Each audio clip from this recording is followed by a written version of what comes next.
What's going on, Martin? Oh, I'm just, hanging out, just recording a podcast. Just chilling? Yeah. I see that you have upgraded Weird, right? your setup from the last time we attempted to record this and horrendously messed up the technical parts of it. Oops. Oh yeah. Whoops. Well, for the most part, this is probably where I'll have my notes. Wait, did I just tell people that? What? Now they'll know we're not perfect? No! Don't tell them. Oops, I'll have to cut that out. Don't tell them. Yep. Sorry, I meant this is the first time we've ever recorded this, and also every video I do is done in one take. Yeah, everything. Just one take. Like those cuts, that's actually me teleporting to a new position. Yeah. Yeah. We do that's no brilliant. editing. Brilliant. Yep. I believe you. But yes, this is the second time we've had to do this because in our constant journey to improve the setup in the studio, there will be mistakes made. Which I think we even said that at one point, like when we first did video. So I don't know, probably. So I'm fine with that. Though I do enjoy that we have some different tea today. Not that I don't like really spicy cinnamon tea, but number one, variety is a spice of life, and number two, I'm out. I actually think spice is mostly the spice of life. Don't you sass me, boy. I'm just saying. I need to find a good tea shop here in Denver because the stuff I usually get is in Boulder. And I did just ride my bike to Boulder the other day, but a round trip to Boulder would be 70 miles, which Just buy more tea at once. is doable. Oh, I did last time. I went from 2 ounces to 4 ounces. I think next time I'm just going to get a couple kilos Yeah. or something like that. Duh. Just a giant cabinet full of it. Yep. Maybe. I mean, I'm not that opposed to that idea. I mean, if you're going to drink the same thing that much, Though, then why not? It might not stay fresh that long. Even if it is in an airtight bag, I would imagine there's shelf life of tea. But they're storing it. So just don't get much more than they need to store it. I mean, they're at storing one it, but I'm time. guessing if I come in 6 months from now, what they're going to sell me has not been sitting in the tin for 6 months. Yeah, but I think you could go through a tin before it'll go bad.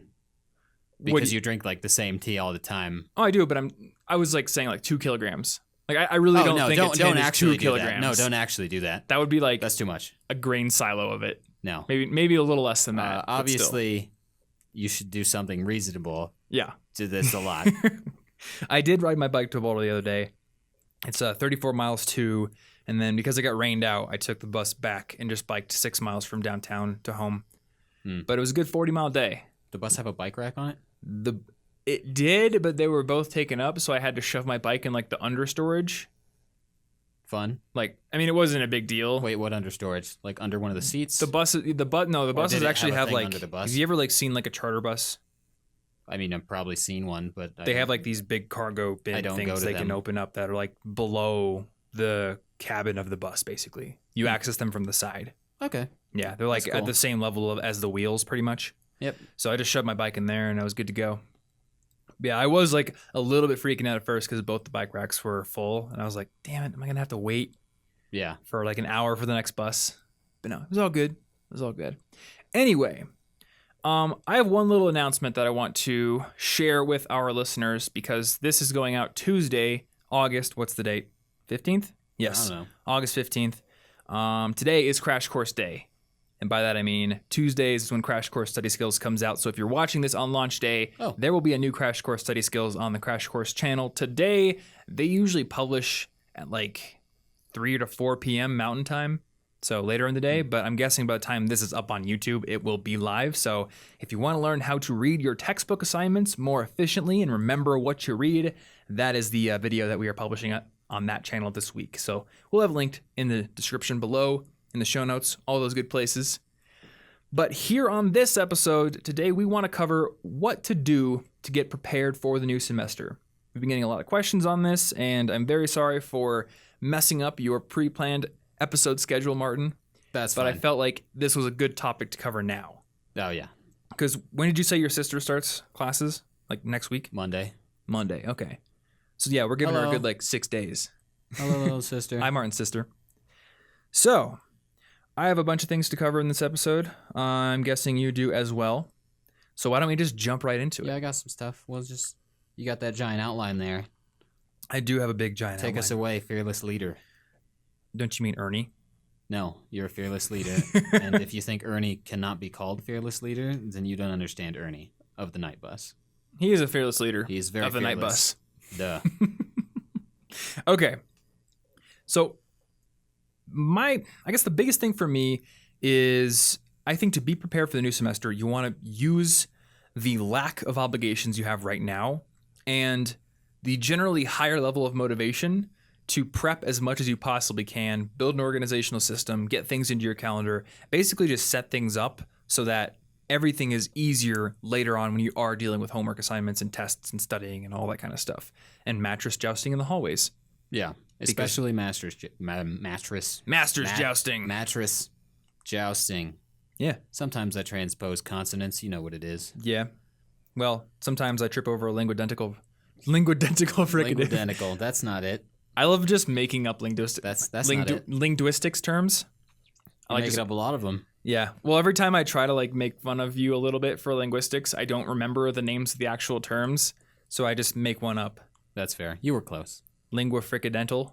Linguidental fricative would have worked. That's what it is. Linguidental fricative. I don't even know what that is. The. Oh, when you say like the. Yeah. The. Gotcha. All right. So that's an example. First thing I think you should do is to make sure your calendar is filled out. So what I mean by that is your calendar is like the external system you should trust to remind you to do things all throughout the semester, not your brain. So look ahead at what's going to come up during the semester from now until the end of it and get it on your calendar. That's stuff like when's finals week? When and where are the finals during finals week for each of your classes? Because I don't know about most people at home, but at Iowa State, like a lot of my classes were not in the same classroom as the actual class was. Yeah, they made it really confusing. Or I'm sure there was a reason, probably, but it was confusing. The reason was reasons. We'll go with that. That's fair. I have no idea why. Keep us on our toes. That's just another one of the finals that you have to pass. Oh. Is the deciphering scheduling final. You're kind of not wrong. That is a pretty important life skill. It's an important being able to know when and where you're supposed to be. And a lot of people kind of fail that. So yeah, maybe that's what Iowa State was doing. They're trying to make sure people know where to be. That'd be pretty clever. But yeah, on the academic calendar, which is on the college's website, you can see, I'm not sure if this is released like right at the beginning of the semester, but pretty early on, they'll release like a final schedule. And it's like, hey, if your class is Tuesday at 10 a.m., that's like the first day of the week you go to class, then your final is going to be Wednesday at 7 p.m. And then usually it'll say like, for this class, it's actually over in this building. And one semester I didn't look at that and I showed up at my classroom for the final and it was like lights off, door was closed, nobody there. And I freaked out. Yeah. I was like, reasonably. Did I just miss my final? And then I looked on the site and I was like, oh no, okay, it's over on this side of campus. So had I known were you late for it when you actually got there? No, because I was early for the final in the first place. That is also a good tip. Don't show up to your final like literally the minute it starts. Yeah. So I did have about 10 minutes to run over and get to the right room. That's good. You should always assume that something might go wrong. Mm-hmm. It's a final. Yeah, exactly. So you can have things like, I don't know, like holidays, like when school is going to be canceled or closed. I've got things like, the big thing for me was always, I wanted to know as soon as possible when I could sign up for the next semester's classes. Yeah. Because it was competitive to get in some classes, and like the moment that it opened, people would be going in there to sign up and spots are dwindling. Yeah, it was Battle Royale. It basically was Battle really Royale was. for classes, especially the wine tasting class. My girlfriend got shut out of a class she wanted to take her entire education because people would snatch it up so fast. Did she... Oh, you mean that one? Was it like packaging? It was design? like, it was a specific design elective she really wanted. It was packaging. She never got to take it. Ever. I remember that, yeah. So did Anna ever get to take that one? I don't know. I don't I'm remember. not sure, because I remember they were both complaining about how it was always full. Yeah, but that's the reality of scheduling, is you've got all these other students who want to take this at the perfect time or with the best teacher, according to Rate My Professors or whatever. Mostly the teachers with the chili peppers, probably. Probably. You know. But I got a schedule full of chili peppers. Yeah.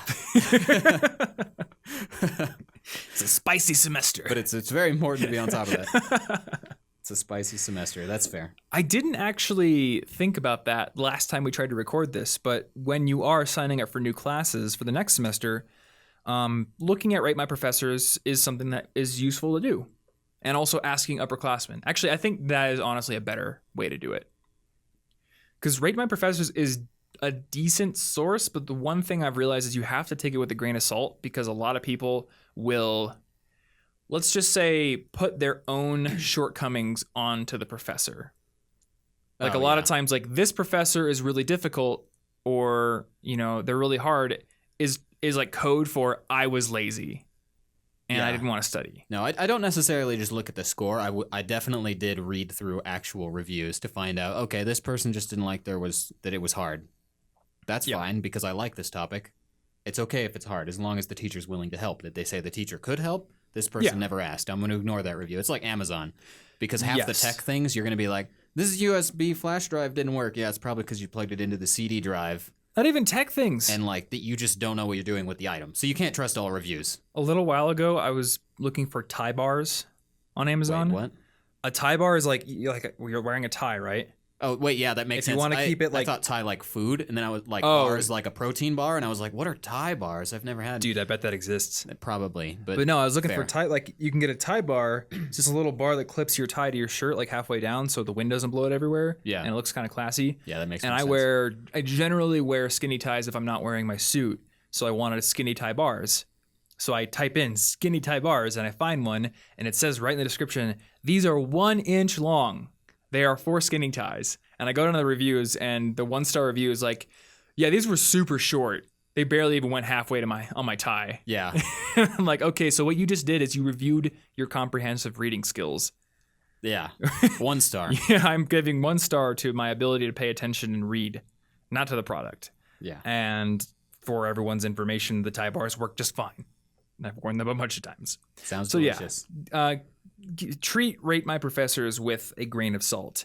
I have found that making friends with upperclassmen who have taken those classes before is often better. And like in my case, I got into business council, which is like a club where you basically like volunteer and do cool things for the College of Business. And there were a lot of juniors and seniors in that class or in that group. So I would just ask them like, hey, who's the best teacher for marketing? Who's the best teacher for business admin? And they'd say, okay, this is the best person. This person quizzes on stuff he never went over in class and it's not in the book or stuff like that. So I did use that to inform my decisions on signing up for classes. But yeah, I digress. Have the date for when you should sign up for classes in the calendar. And for that one, I would have like a reminder to ping you maybe like a few days before. Yeah. Because I always wanted to wake up early and be like refreshing the page for the moment it unlocked. Yeah. Yeah. Yeah. And you need to be ready a few days before at least, because at least I always had every single exact class at the exact time. Here are the top 3 like setups for my semester. Oh, Please, yeah. dear God, try to get this. I forgot about this. Didn't Iowa State have like when they open it up? Didn't Iowa State have a schedule planner? Yeah. It was different than the actual schedule, where it was like you could like put in all the classes you wanted, and then it would suggest all the times and suggest different configurations. Yeah. So if you know what kind of schedule you want, then you can go right to the times you want, right to the teachers you want, and sign up, and hopefully get what you want. Also, know when like you need to submit the FAFSA. If you're a U.S. student, you need to submit FAFSA for financial aid. There's like a preferred date for that. I think for Iowa State to be considered for all the scholarships and different aid things, you had to submit it by March 1st. So sounds right. Something like that. And technically you could submit it by June, I think. So obviously the earlier the better. You can get more money. And then if there are scholarship due dates that are important, like have those in the calendar. For us, the College of Business had like a scholarship that was universal to the whole college, and you basically like filled out one application and you were in the running for 10 or 12 different scholarships. Yeah, very low effort. Yeah. Did you ever win a scholarship from that? Yeah. Nice. Yeah, I got a few. Yeah, I won like I think 3 scholarships from that. So it was very useful to have on my calendar and not forget to do. Let's see here. What else do I have? Oh, so this isn't something you can do before the semester starts, but after the first day in class, you can take your syllabi, or as you like to say, syllabesium. Yes. I think I remember. Syllabesium TM. With a TM on there. Syllabesium brought to you by Carl's Jr. Naturally. Who else? Because they pay me $5 every time I say it. Once you get your syllabesium, then I would spend like a good night or afternoon putting all the due dates for assignments that are in that syllabesium. Kind of like loses its humor as I keep saying it. But that's what makes it a real word, Tom. Oh. It's becoming real. Okay. It's entering the vernacular. Yeah. But yeah, enter all those due dates. So when do reading assignments need to be completed? When do, actual assignments need to be completed? When are quizzes and midterms? That kind of stuff. Just fill your calendar out as accurately as possible, because when you're stressed out, when you're dealing with a bunch of assignments mid-semester and you're doing your review sessions, you'll easily be able to look to next week and see, oh, wow, there's a midterm coming up. And I didn't have to worry about putting that in my calendar now. It's just there waiting for me. Yeah, so if you've got some assignment and you're working on it right now, you're like, I could put this off. It's not due till next week, but wait a second. Next week's horrible, so I should really do that right now. Yeah, exactly. So more calendar hacks here. This is going to be one that I think is more useful for freshmen who are not very familiar with their campus. But if you don't know where your classes are going to be like cold, I would do this. What I did every semester, especially my freshman year, is I would create the events for my entire class schedule. So my calendar was basically like a mirror image of the class schedule in our little like online university tool. But then I'd go into the event on Google Calendar and put the location, like the building and the room name. And then I went on the university website, found floor maps for the buildings and linked to the PDF files in Google Maps, or not in Google Maps, in Google Calendar. So just in case I didn't know where my class was, I pulled up the event in my phone and I just pulled up that map. And I was like, okay, it's over on this side of the building. Easy to find. And you're already flustered enough on the first day of a new semester. You don't need something simple to throw you off. Yeah, I didn't want to be stressed out. And I mean, a lot of teachers are going to be kind of understanding if you are late the first day. But hey, if you're not late, that makes a pretty good first impression, doesn't it? Yeah. And you're not freaking out. So I like doing that. The other thing I like doing, which isn't really related to your calendar, is if you have some time before the semester starts, walk around campus and just find your classes. And like a good kind of two birds with one stone thing to do here is if you are in like a dorm with new people, go around campus with them, because you're doing something with new people, you're making friends, and you're figuring out where your classes are. Yeah. And that's kind of one of the ways I started making my first batch of friends in college. So I recommend doing that. All right. I want to move on to gauging classes, but is there anything like calendar-wise you had written down I didn't cover here? No, not calendar-wise.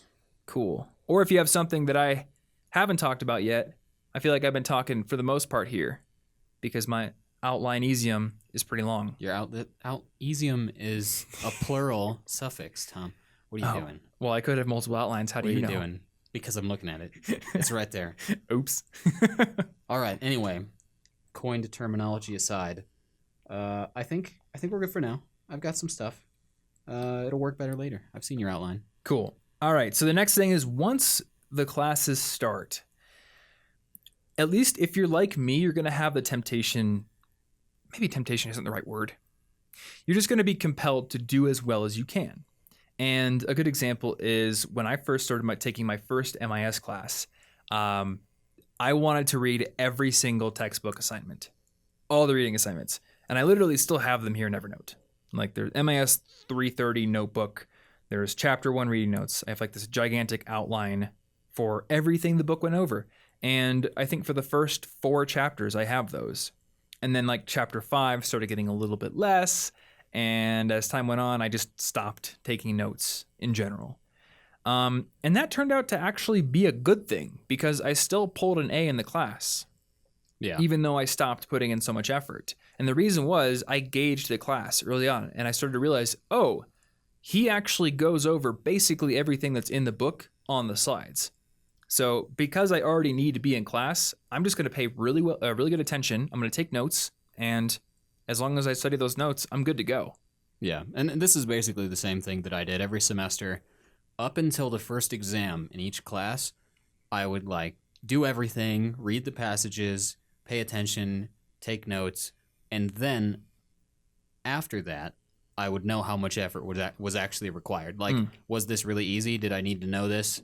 Yeah. And do I need to keep doing this going forward? Because some classes are going to be harder, and you shouldn't be working really hard on something you're brilliant at already to get an A if you're going to get an A with no effort. Mm-hmm. Yeah, and you can also start to gauge like which classes mean more to you as well. Yeah. Like for you, I know your language classes were more interesting, and even though they weren't part of your core major, like I feel like they were, since that's all I ever think about when I look back at college. But I mean, when I look back to college, my favorite class was speech. Yeah. And like whenever we do those what if you went back to college, I always feel like I would major in acting or speech or something like that. Fair. Just because, I mean, I love computers and I love business and stuff like that, but most of what I know about computers and business is just from tinkering around on the computer or working part-time jobs, all that kind of stuff. So I think I might actually have gone back for something a little more soft skill-ish. We'll do it. We're going to graduate school right now. Let's sign up for the new semester. Just walk off the podcast set. We're starting next week. Camera like starts to follow us somehow. Oh, we're this like was at the planned. CU Boulder campus, literally signing time. up. It's like 9 hours long. That'd be brilliant. It was like an hour long of us just sitting in the waiting room trying to get approved. Yeah, this was not planned that far ahead. I don't think we could have made that happen. That'd be pretty funny, but also a little bit tedious. And when it comes to gauging, don't just gauge the difficulty.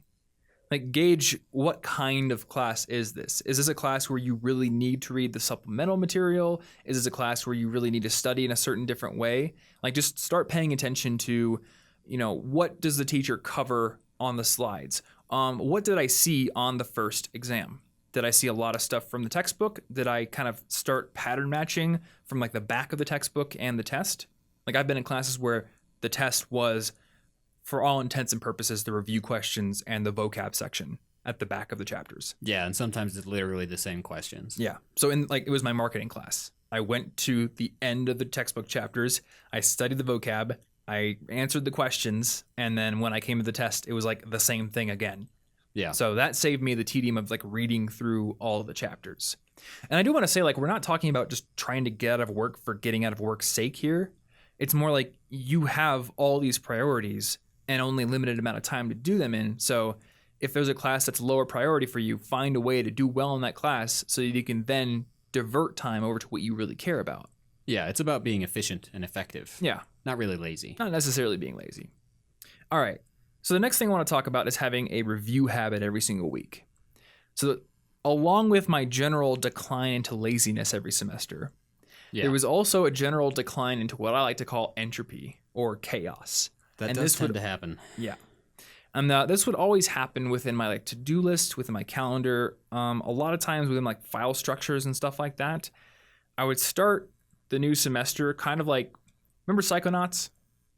I didn't play it, but I know of it. You haven't played Psychonauts? No.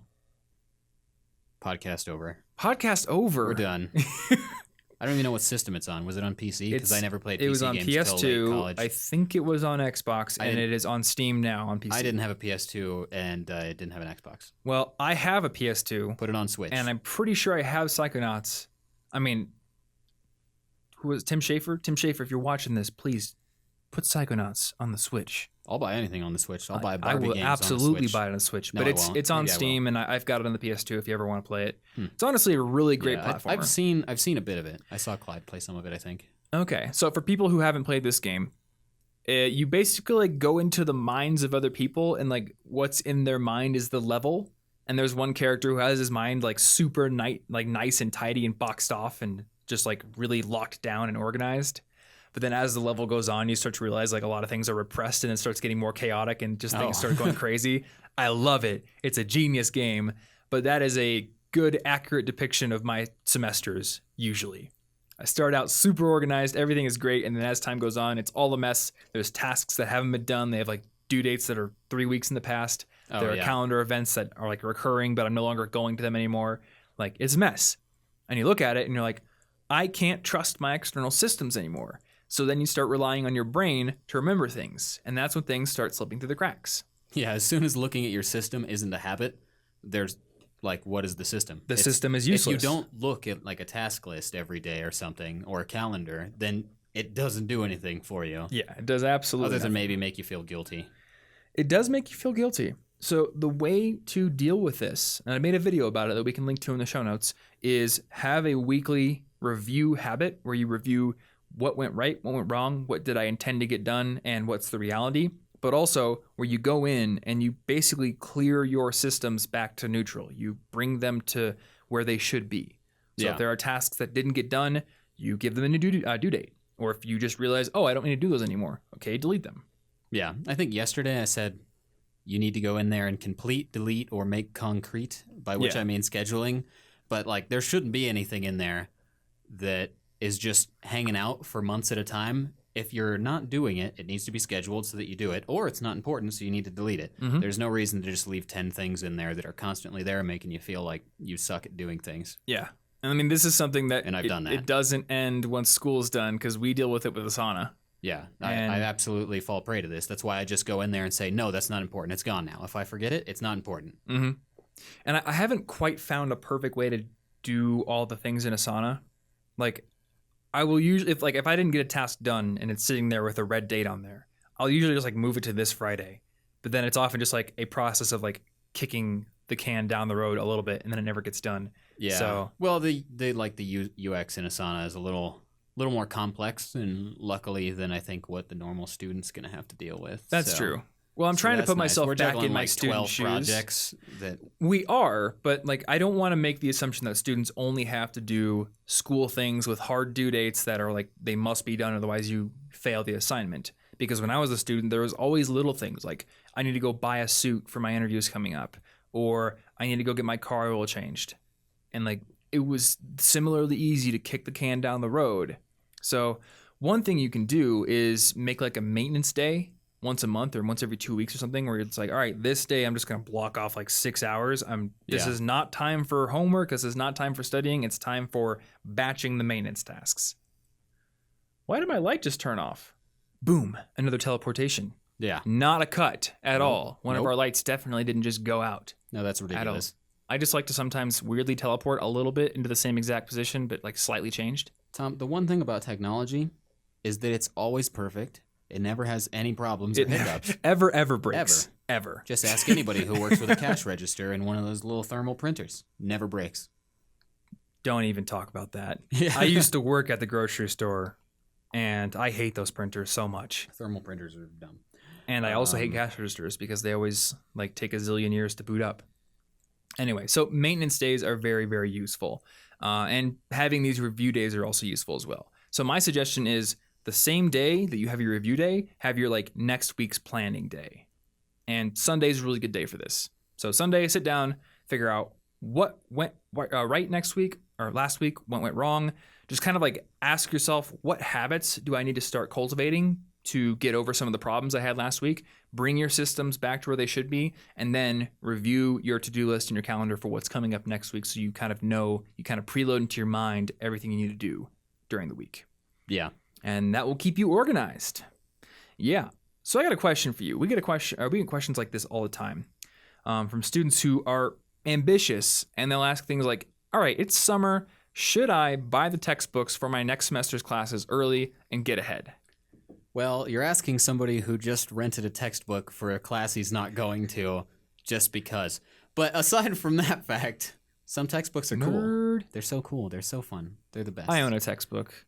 I'm going to audiobook it and listen to it for 14,000 hours. No, I'm not. I was going to say, you don't like audiobooks. That doesn't sound like you at all. I'm just saying an audiobook of a textbook would be like the worst, longest thing. They're huge. Can you imagine that probability theory textbook in audio? Yeah, that would be horrible. I digress. Basically, if you really care, like I do about this random book, then sure, get the book early and read from it if you just love the topic and whatnot. Yeah. But for everything else, which is normal, why?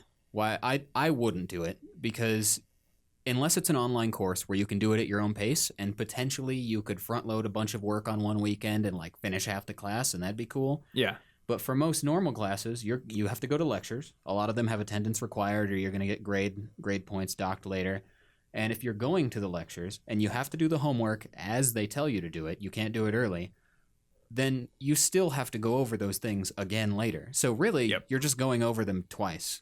Yeah. And you're sacrificing a lot of this early time where you could have been making friends, having fun, and building a comfort zone in your school. And that's way more important, because if you have straight A's, but you're so overwhelmed and stressed and you're just falling apart in the middle of the semester, then what was the point? What was the point indeed? I mean, college, in addition, you're more than a GPA, you're also growing as a person and discovering who you are and what you want if you don't already know that. Yeah. It's a huge time for growth. So I wouldn't waste that necessarily getting over-prepared. Yep. Getting a little bit prepared, some things. So obviously language class is my always example for most things that I cared about.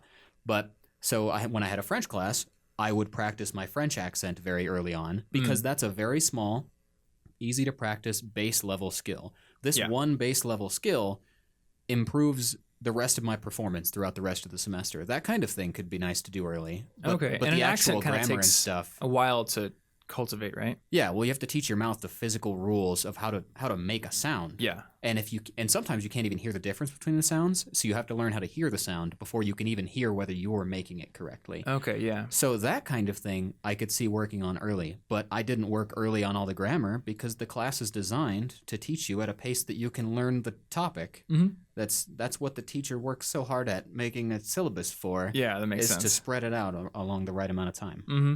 And when you're doing it in class, like maybe you're not using what you're learning in the context that you would use it maybe in the real world, but you're at least closer to application in the form of tests and homework and assignments and in-class challenges, all that kind of stuff.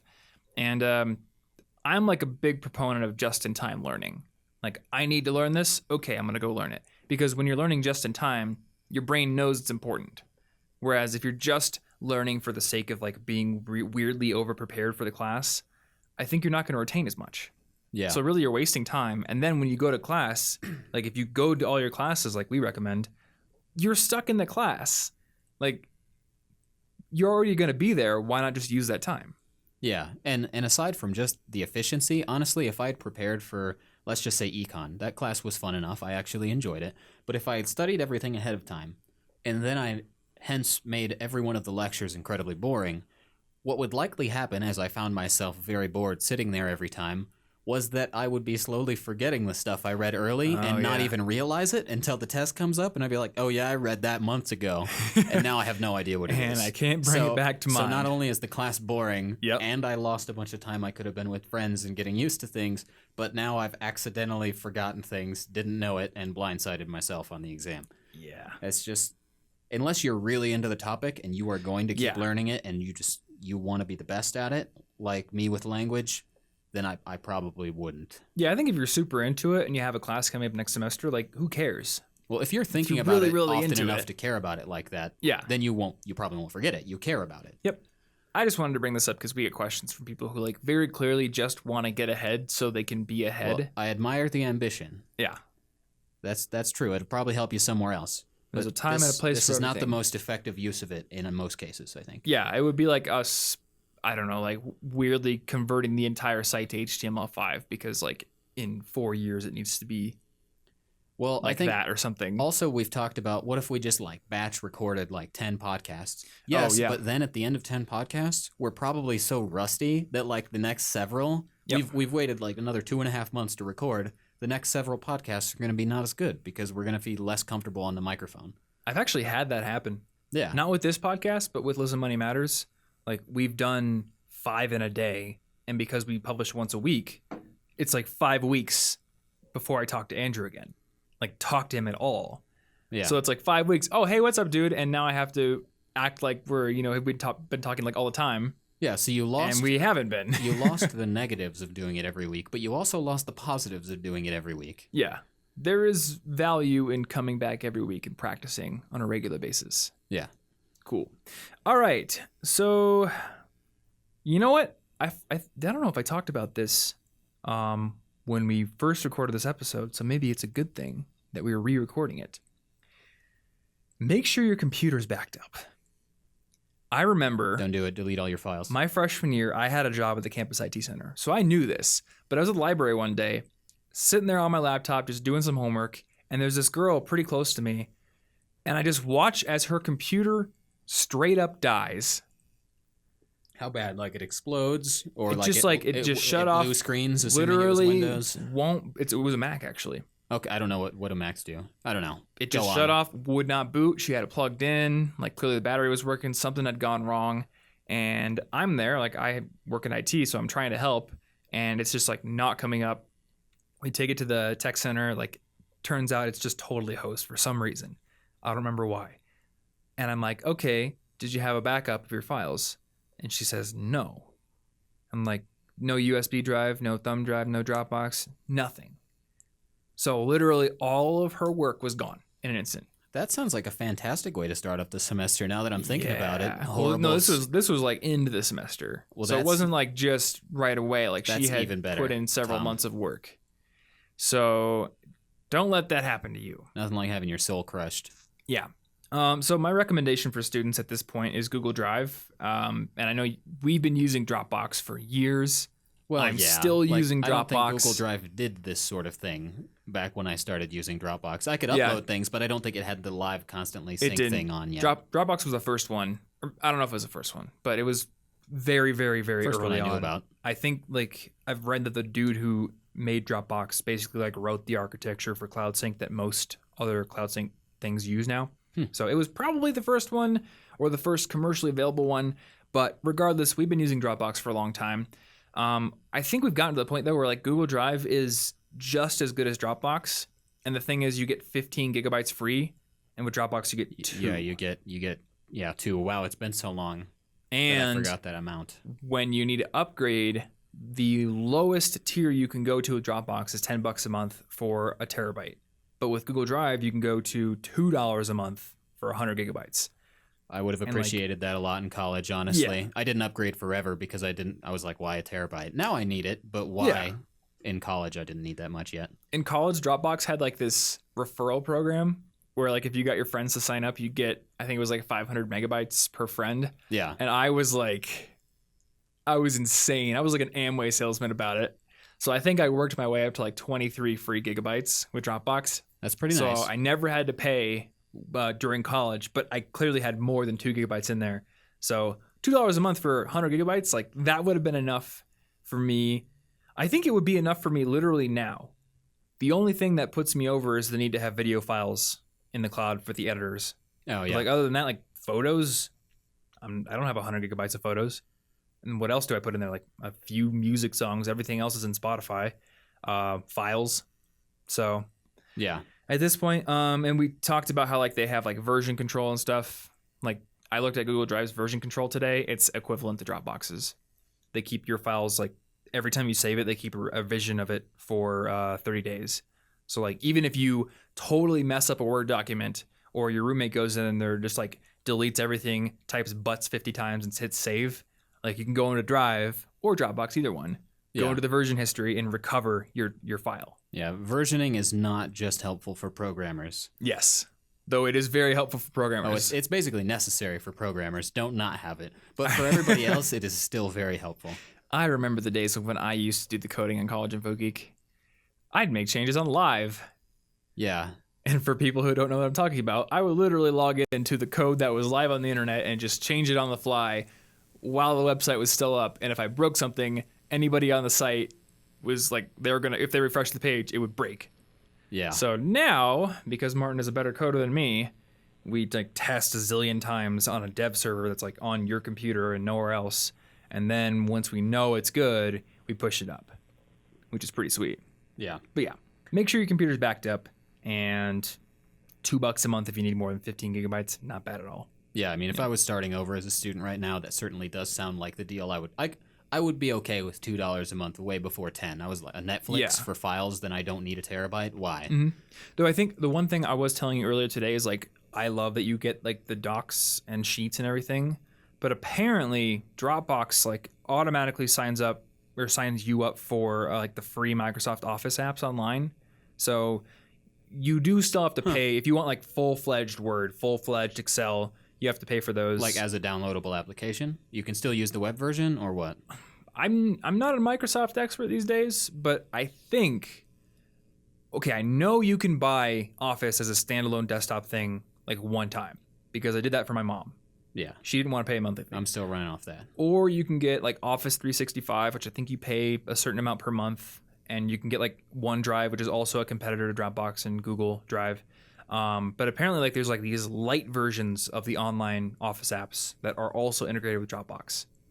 So like if you really wanted to use Dropbox, I think you can use those apps like you would Google Docs.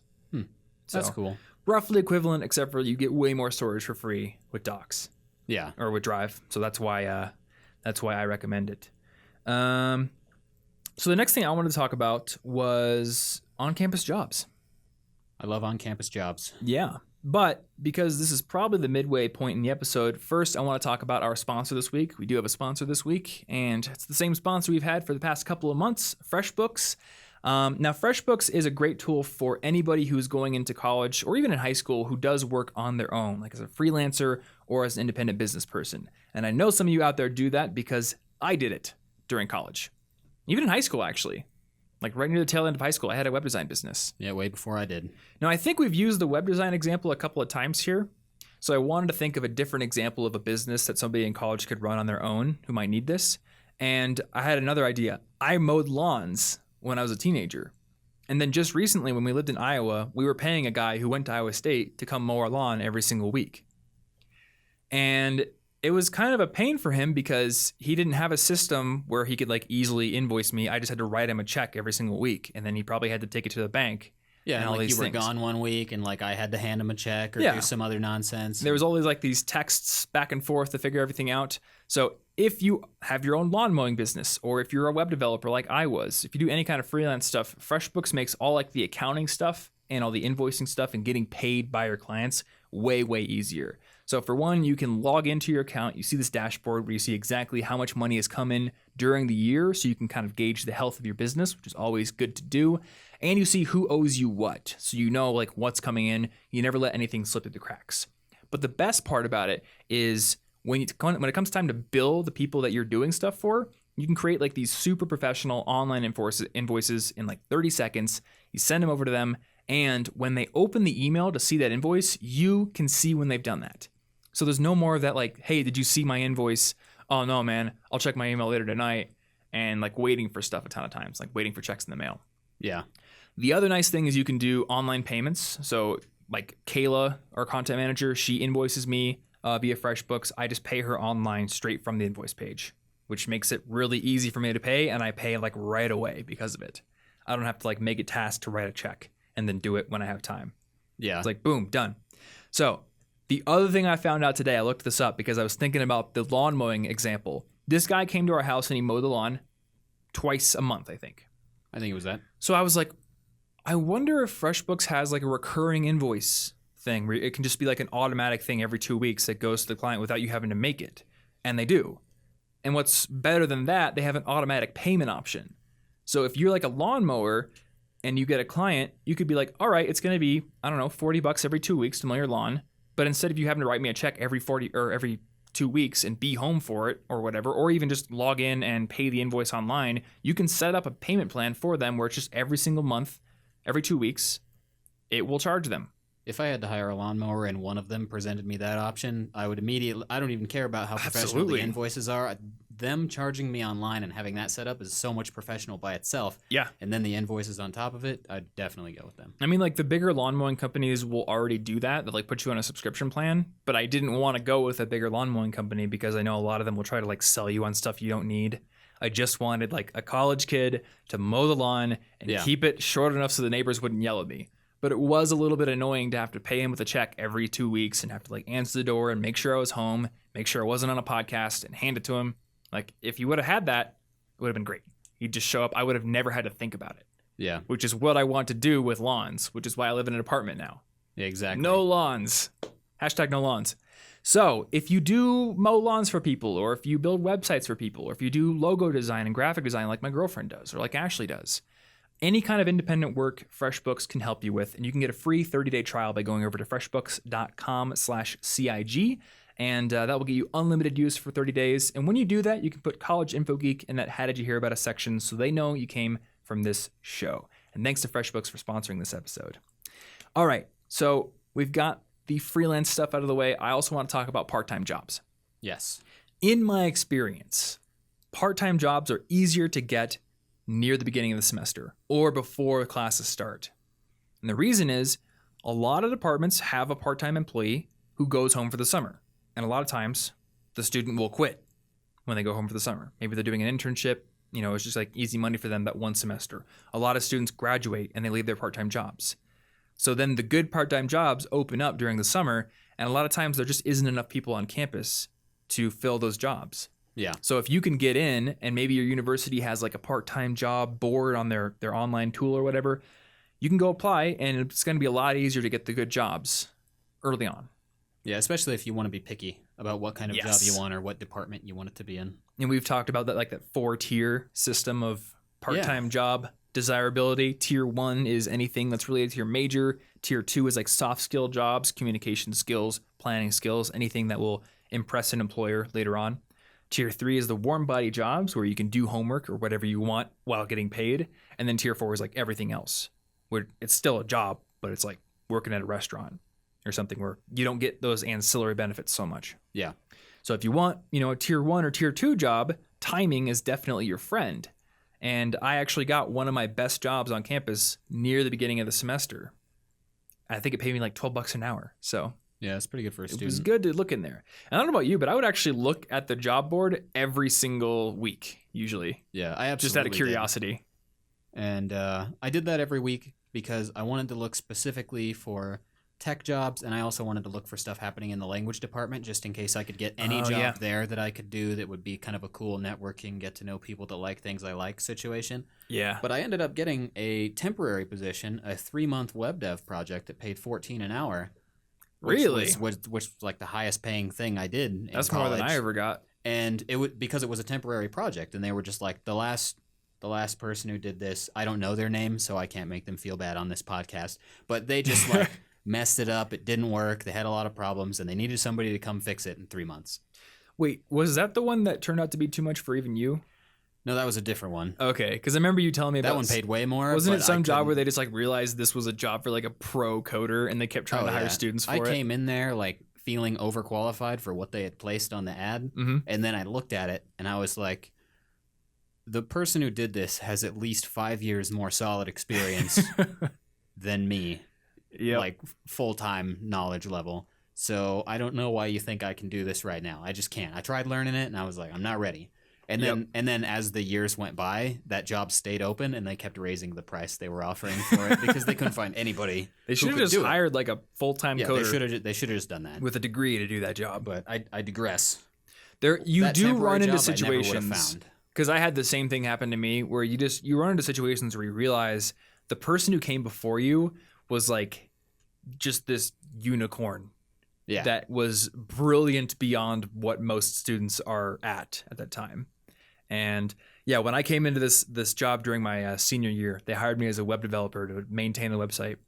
And up until that point, every website I had ever coded was like, I had my HTML file where all the content was, and then maybe I had like my CSS file where all the presentation and like how things are laid out is defined. Yeah. So that was what I was used to. And then I come into this job, and the dude had built the website using like MVC architecture. Oh. Which is like model view controller. And I'm not even going to try to explain it because I still barely understand MVC. But it's Marvel vs. Capcom. It is Marvel vs. Capcom. That is true. But yeah, he had like all these weird directories and files, and like everything was interlinking and importing things into it. And I was just like, why did they hire me? Yeah. I don't know how to do this. So luckily, I feel like it was, at least in that case, it was like a little bit beyond my comfort zone. So I was kind of able to stretch, and you were able to do it eventually. I would say that I didn't understand it well enough to make like major changes. Like if they were like, hey, we need you to redesign the site, I couldn't have done it in that context. Like I would have had to rebuild it from scratch. But when they're like, okay, we need you to change the content on this page or add this like little online calendar, I'm like, okay, I can poke through the code enough to find where this is kind of loaded and then just add my stuff in there or make the change. Or I can Control F through the directory to find what they want me to look for. Yeah. So that ended up being good. But anyway, looking for part-time jobs can definitely be a good thing early on in the semester. Also, this is going to be more important for people who are later on into college, but for me at least, career fairs and internship hunting season starts really early. Like I think the career fair is less than a month into the semester every year. Yeah. So my sophomore year, I really wanted to get an internship for that summer that would be coming after the sophomore year.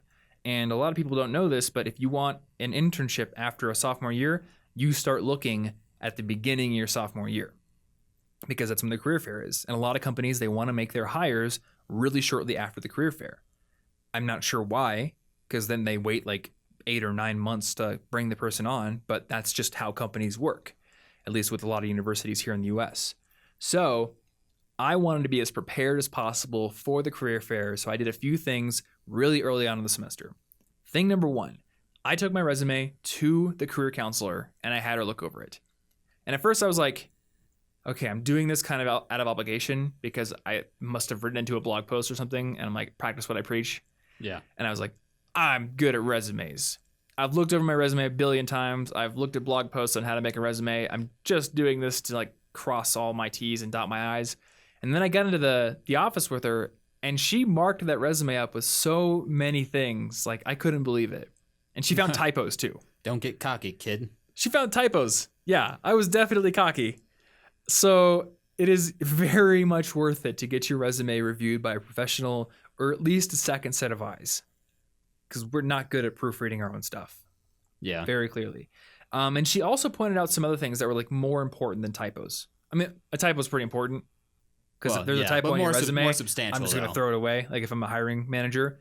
But she also pointed out, like, on my duties for my jobs that I had listed them as duties instead of accomplishments.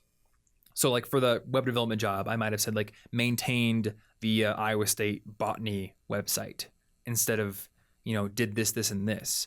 And I didn't have this on my resume during my sophomore year, but one thing I've had on my resume ever since is in that senior year job, I was able to like automate a process that would have taken 240 hours to do. And you didn't have that on there? Well, that happened in my senior year. So okay. I added it to my resume. Yeah, I'm just saying That's fair. I was going into my sophomore year, so I had fewer jobs, but like the jobs that I did already have on the resume, I had known to format them in like accomplishment format. So, but the example I'm thinking of right now, and you know what? We can actually link to my resume. I keep it on my personal website. Yeah. I just keep it up there as an example for people to look at. But during the senior year job, there was like this, like these students had to go through 80-page long research results. And there was a bunch of them because they were coming in from different schools, but they were all like the same format, basically, like the same study they were doing. But for whatever reason, the company that was, I don't know, putting their data through a meat grinder required the research reports to be formatted in a certain way. And it would take a student worker 3 hours to format one of these reports and like to do all the little tasks, like, change column spacing in this page to, 0.5 instead of 0.6 or all these little tiny things, like really nitpicky things. That's a very picky system. Research is picky. Yeah. But they had to do it. And I'm like, you know what? Word macros are a thing. And auto hotkey is a thing. So I spent about 2 hours just creating this Frankenstein word macro auto hotkey weird script thing. And once it was built, I could open one of those documents, press a key, and it would do everything in 3 minutes. So now robots are taking our jobs. But I did ask my supervisor, I was like, if I give you this, do the other people in this department keep their job? And they said, yes, we have other things for them to do. This is like, we need to get this done. I'm like, okay, that's good. If they keep their jobs, I will give you this macro. You did not try to become a villain. Yeah. Good work. I mean, every company already has automation engineers in the basement trying to automate you out of a job. I don't want to be one of them. I felt like coding myself out of a job was like my highest function when I was programming. I was like, if I can code away everything I need to do, that means I'm good at what I'm doing. I mean, if you code yourself out of a job and your supervisor is not evil and smart, they just wanted me to do more. They're going to find something else for you to do. Yeah. They're not going to fire you. They're but if like, you had just taken automating yourself out, if you had just taken away all the students, they'd be like, thank Thomas Frank because you're all fired. Yeah. I wouldn't be here. Yeah. So yeah, I made sure that they weren't going to get fired. But now I could put in my resume, create an automation script that saved 240 hours of work for my department. Like, so if a hiring manager is looking at that resume, they can look at that and go, wow, that is impressive. A lot more impressive than responsible for helping format documentation for research results or something like that. That could be nothing. Yeah. So if you can communicate what you accomplished and if you can make it quantified in some way, then that is very concrete and stands out. Yeah. So that's one of the things she taught me. Another thing that I did in preparation for the career fairs was I researched the companies that I wanted to apply at. because the College of Business would publish a list of all the companies coming to the career fair, and I look at them and be like, all right, I would love to work for them and them and them. Like internships would be great at any of these companies. And I wanted to make sure I knew what these companies did. So, I mean, this was easy. Like I just went to Wikipedia and make sure I was clear on what their business was. A lot of my friends didn't do that. And I'm like, do you actually know what Union Pacific does? And they're like, no, but they hire a lot of interns here. Yeah, they pay money to people. They pay for $16 an hour for IT internships. I'm like, yeah, but if you get into an interview and you don't know that they like manage railroads and stuff, it's not going to look good for you. Yeah. So research the companies. It's kind of a preliminary thing at the beginning of the semester. Like later on, once you know who your interviewer is, you can maybe look up your interviewer on social media. Maybe they like fly fishing or something, you know, you can bring that up in conversation. But early on, it's just know the company to some degree. Yeah. You don't got to know their stock price or something like that, but just like the basics. And the other thing I did was I signed up for mock interviews. A lot of companies would send recruiters who would basically volunteer to let students do a mock interview. So they're not really interviewing for a job. It's literally just set up for students to build their interview skills. And for me, I was like, any interview practice I can get makes a real interview less nerve-wracking. Yeah. So I did it. But the other thing is, those are real people who work for real companies. They're real recruiters. And they can't just turn their brain off and be like, okay, this student here is for a mock interview, so I don't care about them and I refuse to get to know them. Like, that's not the case. Yeah, so if they happen to have a job that you are interested in later, you've got a little bit of a leg up. Yeah, or you just get in the back of their minds. They know you. They're going to be like, okay, I know this person, and this was a student who had the ambition to come in for a mock interview. That communicates something. Like, I honestly think that mock interviews are slightly real interviews. Just like informational interviews are kind of real interviews. You're not really interviewing for a position, and you don't ask for a job in an informational interview, but you still are bound to impress the person that you're talking to because you took the time to talk to them. Yeah. So do that. I think that was all I had for jobs and internships. I'm not sure if there's anything else that you did. There's something I didn't do that would have been better. Oh, yeah? So with the career fair and all that. No. That light just, I don't care. We're just going to let the light go off. Whatever. That's fine. I'll buy a better light next week. The light's dead. You cannot stop us, light. It doesn't look too bad on the screen over there. I can see it. No, it's probably fine. Yeah. But I would have felt better about the career fair the first time that I actually went dressed up in a suit, because one time I didn't have it yet. Oh, yeah. And I wore clothes that were kind of professional-ish, but like I didn't like them. They didn't make me feel confident. Yeah. And they didn't really fit that well.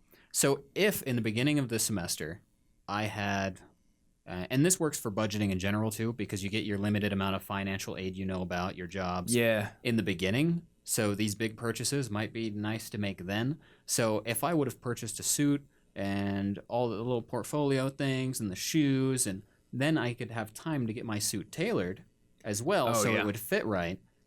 And then I would have felt confident going up to the career fair rather than, oh, yeah, but I still haven't gotten the clothes. I'm going to look stupid. They're not going to care. They're not going to care about me because this is like super baggy and doesn't look good. Honestly, every time I went to the career fair, because I didn't get my good suit until literally this year, I was wearing my suit from JCPenney, and I was like, I felt like, okay, I'm wearing the thing I'm supposed to wear, but I didn't like how it looked. But you didn't feel like it looked good. Because it wasn't tailored. I just bought it off the rack at JCPenney, and I'm kind of a broad-shouldered guy, so any suit that isn't tailored or isn't already kind of cut athletically, kind of boxy.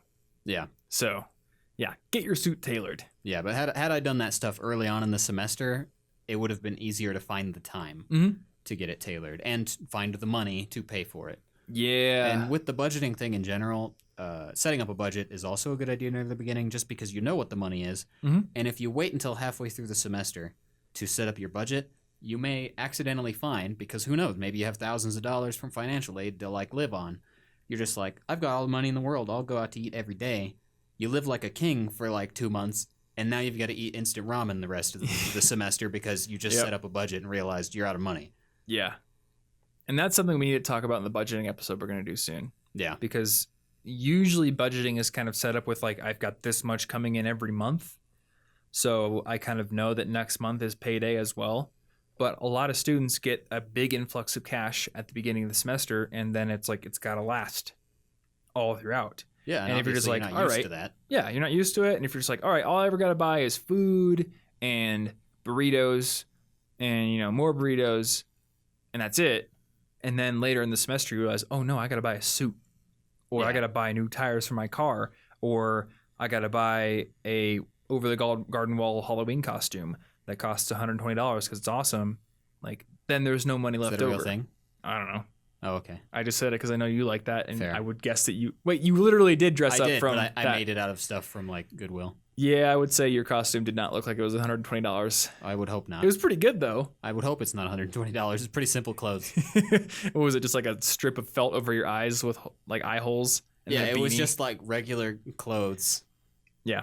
It was pretty good though. Yeah. Like it looked pretty accurate from the show.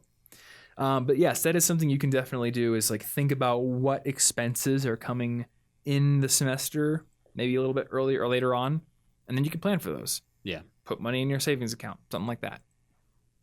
All right, so the last few things I want to talk about. Number one, hi Light. How's it going? Thank you for joining us again. The light approves. The light maybe the light just really doesn't like talking about budgeting. We must curry the light's favor.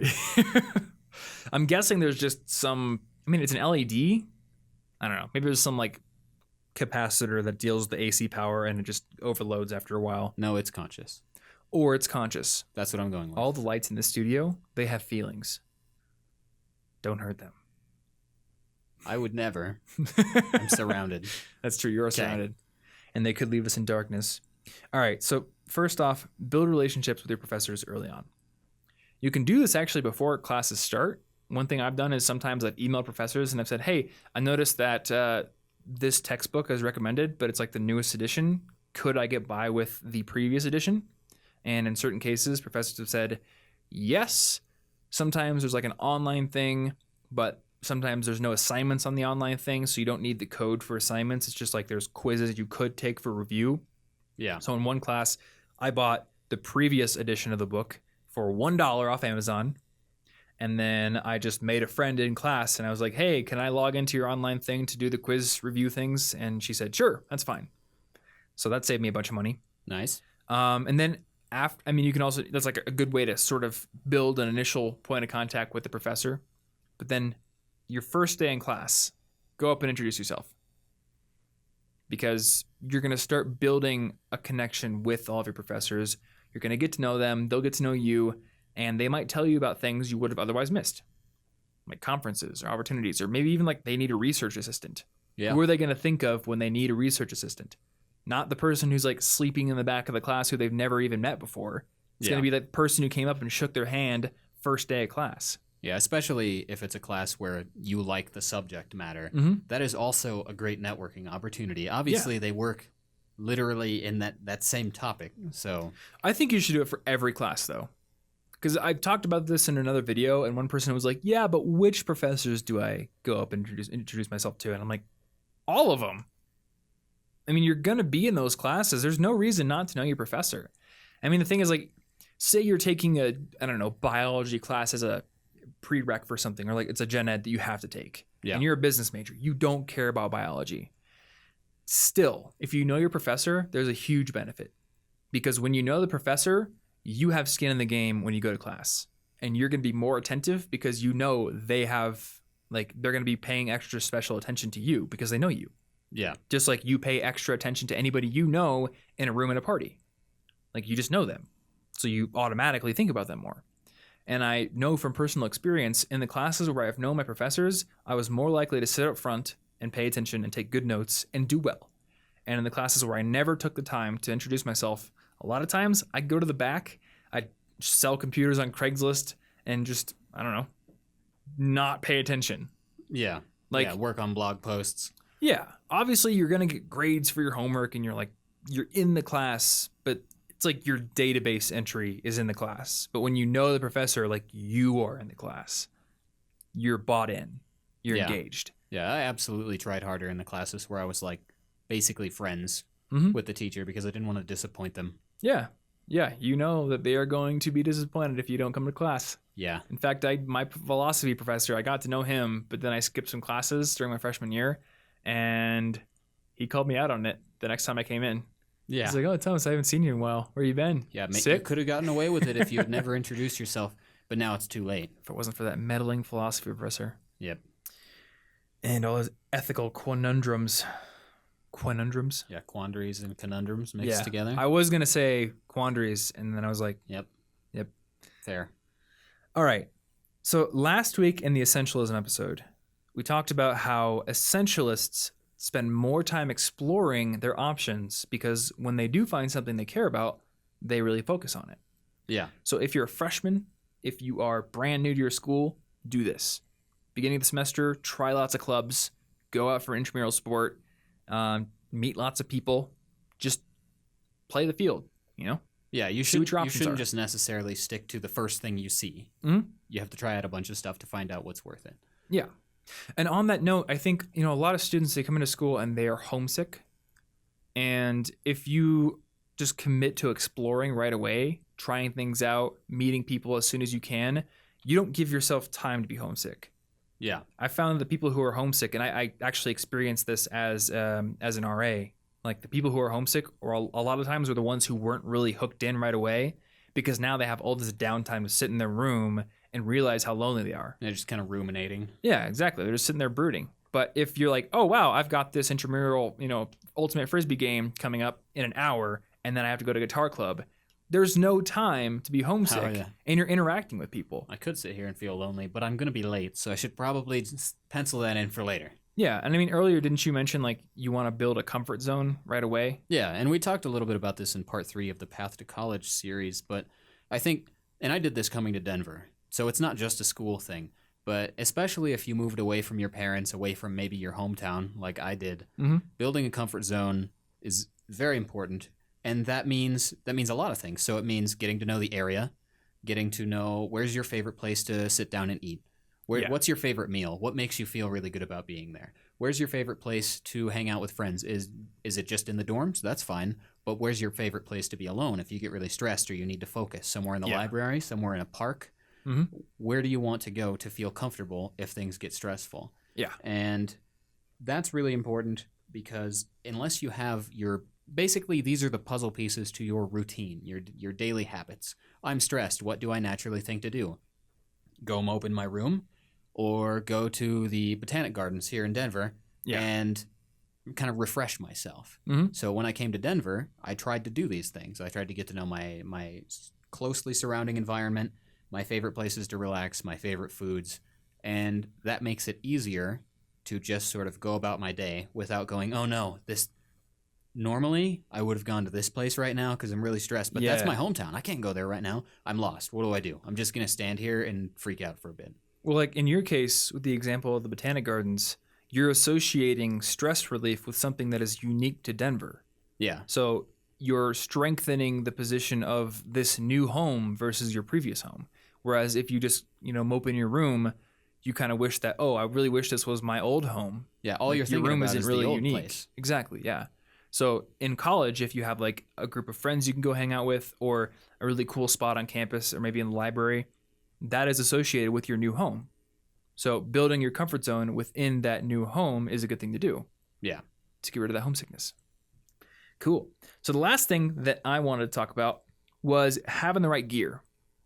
Now, I'll just say this up front. It is inevitable that no matter how well you plan, you're going to move into college and forget things. Which is why our college literally had a day where they would bus students to Target. So you could just buy all the things you forgot. Yeah, it's pretty useful. But if you do plan, then you will show up to college with less things you forgot and also less things that you don't need. Because that's another thing I realized. We came to college with pots and pans and wooden spatulas and stuff, and then realized there's no kitchen in the dorm. And we have a meal plan. There's literally never any need to cook. You bring the spatula to the dining hall and you just kind of use it to flip stuff before you eat it. Can I actually cook my own burger? Yeah. And my mom sent me with a spatula, and I feel like I would be wasting it if I didn't cook my own burger. So can I just come back there? Can you open the gate? Yeah. No, it doesn't happen. So try to plan out what you're supposed to bring, and we do have a resource that can help you with that over on our site, College Info Geek. We have the ultimate college packing guide. because I have to give things ultimate names. It's so ultimate. Yeah, but we have basically built a page with recommendations for all the things that we think are good to bring to college. And there's also a printable PDF on the page if you want to take it to the store with you. I know you spent a lot of time coding it. We spent a lot of time getting all the items for it. So we will have that link down in the description below if you are listening or watching this on YouTube or in the show notes. Yeah, and then later this week, I'm doing an updated What's in My Backpack video. Yes. So the elusive backpack. The elusive backpack video. Yeah. I did one a couple of years ago. People liked it, so I'm going to update that. So between that and the college packing guide, we will have recommendations or at least starting points for the things you should bring to college. Or bring to high school, you know? I think a lot of the stuff we talked about in this episode was like more skewed to college and university than with most episodes, but I think there's a lot here that will be applicable to high school as well. Yeah. So if you're in high school, you know, maybe you're not packing for college, but there is maybe some stuff you could have in your backpack, or you could plan how you're going to organize your locker, or, you know, like, should I put these 2 books in my bag so I don't have to go to my locker, which is way across the entire school, and then be late for class? Yeah. Because I never give you enough time to get to class. No. It was like 4 minutes. That's a test. It is a test. Yeah, sprint to every class. That's how we keep you fit. So that is all I've got for this episode. I don't know if you have any parting thoughts, but we have... I guess it would probably be a good idea to set up sort of any health habits you're interested in early. Oh, yeah. Not necessarily first thing, but like a sleep schedule, exercising, healthy snacks, or what you're going to eat as a habit, because forming these habits while you have more downtime in the beginning of the semester is easier. And then later, when you're overwhelmed with midterms and tons of other stuff, if it's a habit now, you will more likely still exercise and go to sleep at the right time and stuff. If you try to form those habits later, you're likely to just say, yeah, well, I don't have time for that, so I'll form that habit next semester. That's true. Tests are here.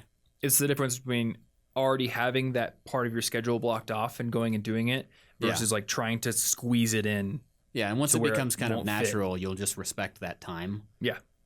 But if I was in the middle of tests and I was going to start a new habit, I wouldn't be, because I have something to care about. I'd start that new habit later. And since you have tests, you know, at least twice a semester, you may not want to just keep pushing stuff off until there aren't any tests.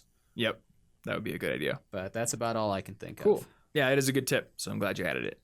All right, well, that will do it for this episode of the College Info Geek podcast. Once again, I want to thank FreshBooks for sponsoring this show this week. And if you want to get a free 30-day trial of FreshBooks and start using it to increase the efficiency of your freelancing business, your lawn mowing business, you know, web development business, whatever you might be doing, go over to freshbooks.com/CIG and put College Info Geek in that How Did You Hear About Us section to let them know that you came from this show and to let them know that it is working for them. So thank you once again to FreshBooks for sponsoring this show. Thank you for listening. If you want to support this show, another great way to do it is to go over into iTunes and leave a rating and review. That helps bump it up the show rankings on iTunes, which is probably the place where most people find the audio version of the podcast, I'm thinking. That's probable. Probably. There's Google Play as well, but iTunes is probably the biggest place. So the higher up we can get on the charts there in the education section, the more people will find this show and be able to benefit from it. So thank you if you do that. And thanks for listening regardless. Show notes are going to be down in the description below if you are on YouTube or over at College Info Geek. Actually, no, there's a different URL. CIGpodcast.com/172. That's our little short link that'll get you over to the show notes page on College Info Geek. You'll find links to Google Drive, to the What's in My Backpack video once we've got it up. All those things we mentioned in this episode. So check those out. Thanks for listening, and we'll see you next week. Stay cute.